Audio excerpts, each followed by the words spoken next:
RNA के प्रकारों की बात करें अगर, तो आरएनए जो होता है वो 3 प्रकार का होता है। आरएनए जो है वो 3 प्रकार का होता है, आरआरएनए, टीआरएनए और एमआरएनए। सबसे ज़्यादा मात्रा में जो पाया जाता है वो आरआरएनए पाया जाता है, जो कि सबसे ज़्यादा स्थायी होता है। एमआरएनए सबसे कम मात्रा में पाया जाता है, सबसे कम अस्थायी, सबसे ज़्यादा अस्थायी होता है, मतलब बहुत कम अस्थायी पूरी तरह से। जो आरएनए है वो जेनेटिक आरएनए और नॉन जेनेटिक आरएनए, दो प्रकार के आरएनए हैं। जेनेटिक आरएनए जो होता है वो पादप वायरसेस के अंदर, कुछ जंतु वायरसेस के अंदर अनुवांशिक पदार्थ के रूप में पाया जाता है।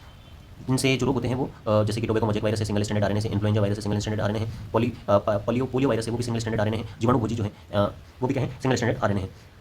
इसी तरह से नॉन जेनेटिक जो आरएनए होता है, नॉन जेनेटिक आरएनए वो जिनमें डीएनए अनुवांशिक पदार्थ होता है, लेकिन आरएनए उनमें नॉन जेनेटिक होता है। आरएनए का कार्य होता है प्रोटीन संश्लेषण करना। 3 प्रकार के होते हैं, एमआरएनए, आरआरएनए और टीआरएनए। एमआरएनए जो होता है वो सबसे ज़्यादा अस्थायी होता है, आरआरएनए सबसे ज़्यादा स्टेबल होता है, अघुलनशील होता है। आरआरएनए क्या होता है, अघुलनशील होता है, और टीआरएनए जो होता है वो विलेयशील होता है, सॉल्युबल होता है, विलेयशील होता है। जो एमआरएनए है वो संदेशवाहक आरएनए कहलाता है, दूत आरएनए कहलाता है, पूरक आरएनए कहलाता है, सबसे छोटा इसका जीवन काल होता है।